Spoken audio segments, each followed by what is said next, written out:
So, contrary to popular belief, not all Minecraft worlds are built the same. There are right ways to make new worlds, and there are wrong ways. Sorry, different ways. I'm doing air quotes right now, but you can't actually see that. I'm going to show you how to make a new world correctly to set you up for the rest of the game.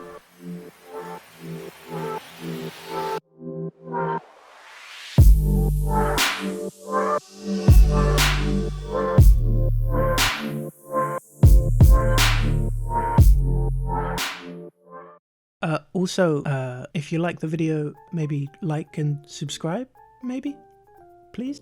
So the first thing you want to worry about is your settings when you're making the world. You can name it whatever you want, it doesn't really matter. Cheats off, for the purposes of this video, I'm going to put them on. You can always change your difficulty in game, we'll talk about that in a minute. Survival, of course. Game rules, generally I just leave this at default, but you can change it around if you want. Bonus chest, it doesn't really matter unless you're really new. I would turn it off just because it doesn't really help much. Structure's on as well. Other than that, there's not really anything. Okay, so when you spawn in a new world, the first thing you want to worry about is your settings. Make sure that all of your video settings, FOV, that sort of thing, are all how you like them. The biggest thing I would recommend though is actually locking your difficulty. You can't change this afterwards, so just be aware of that. The reason I suggest this is because if you're ever in a bind with mobs, you can always just turn it to peaceful mode and they'll despawn. So I would recommend locking in your difficulty so that you can't cheat, essentially. So lock that in, and next you want to get some logs. You only really need about 4, but I generally just break the whole tree so that I don't have random half broken trees in my world. So after you've done that, turn them all into wooden planks, make a crafting bench, and make sticks at the same time. Okay, so next, a lot of people make the mistake of making wooden tools. You don't need wooden tools, not a full set anyway. The only tool that you need is a wooden pickaxe. It's so easy to get stone tools that you may as well just skip wooden tools altogether. If you dig a hole straight down directly next to your crafting bench, it'll make it a lot easier to use the crafting bench when you're in the hole. So you want to make a stone pickaxe as soon as you have 3 cobblestone, and then just mine 16 cobblestone. Make an axe, a hoe, a shovel, and a sword. In 1.16, swords don't do a huge amount of damage, nowhere near as much as axes, but they have a much quicker attack speed. So you can attack things a lot faster, but you do less damage. It's really up to you which one you want to use. I think the stone axe does slightly more damage, but that's only really if you're critting every time, so again, it's up to you. Next, dig out of the hole. You can use the crafting bench to make a furnace, which we need. Next, you want to collect a little bit more wood. 16 logs is actually enough to make a whole stack of wooden planks, so it's more than enough for now.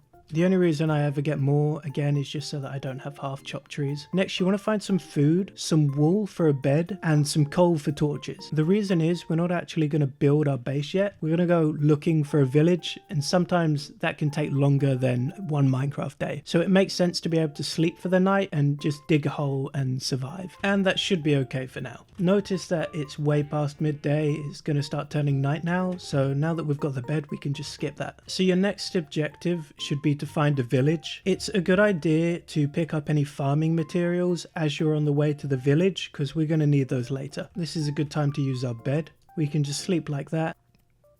Yeah, we've completely skipped the night. That's why we did it that way around. So once you've found your village, you can actually just steal some of the hay bales to get more food. This we can use to make bread. Next, really, you want to be looking for somewhere to make your house. So pick a good location, and you want to make sure that there's enough room to build your house and to have some farms nearby. You only need a small house to begin with. You can always make another one or build it out more if you want later. For now, just keep it small. Also, a lot of people think that building a small house in the early game has to look bad. It really doesn't. You can make a decent house with just cobblestone and wood. So once you've cleared out the area where your house is going to be, my next recommendation would be to start a mine somewhere nearby. This is so that you can get all of the cobblestone necessary to build your house. It doesn't just need to be a hole in the ground either. You can make it look nice with some blocks around it, make it look like some sort of entrance. So yeah, something like that looks decent for now. It doesn't need to be too crazy at the moment. You can always just build it again later. Also, while you're building your mine shaft, you may as well just come down to Y13. You can see that by pressing F3. This is going to set you up quite nicely for strip mining later. Once you've got some cobblestone, just go and get some more wood. Then you can start start building your house. It doesn't take a lot to make a decent looking house. I mean, it doesn't look the best, but it's all with resources that you can get fairly easily. The next thing you really want to focus on is getting all of your farms up using the farming materials you got along the way. You can use your mine shaft to get any iron that you may need for buckets. One water bucket will satiate a 9x9 square, so if you just count 4 out from the center in each direction and then just fill in the gaps, this is the most efficient way to build a farm. And there you go, there are some simple farms to get you started. You can use a lot of these resources for trading with villagers, so they're quite useful. Next, you may want to start building out your village and start to give your villagers jobs. This is a really good way of getting rarer resources in the early game. The more you level up your villagers, the better trades you're going to get. Start on that early. Whenever I'm giving a villager a new job or just trying to level one up, I always rebuild their building. That way I can have a small project and it keeps things interesting. Alternatively, if you don't want to start building out your village, you can start to strip mine now and go for rare resources that way. It really just depends on what you want to do. The best, most efficient way to strip mine is to go down to layer 13, as we said, and then every 2 blocks you want to dig out an amount. It doesn't really matter how much, just keep it fairly short. I wouldn't say anything more than 32 blocks, and then slowly start digging down to bedrock and pick up anything on the way. Next, it's really up to you what you want to do. Minecraft's a really open-ended game, and so just do what you're interested in. You could go caving, you could build out your village, you could build a larger house, you could explore the nether and make potions, gear up and go to the end. There are so many possibilities, it's entirely your choice. This game can be as complex or simple as you want. At this point, it's really up to you how you play. As a general rule of thumb, I just decide on doing something, make it into a project, and just start doing it. That way you don't get too wrapped up in what you should do next, and you don't try to start just completing the game too quickly and make a boring play for yourself. For example, instead of just making a nether portal, there's no reason why you can't make a project out of it. It's projects like these that make the game more interesting. There's no reason to do them, you just do them because you want to. Anyways, this should get you set up to be able to do whatever it is you decide to do. So yeah, there you go. I hope you enjoyed the video. Like and subscribe if you want. Bye.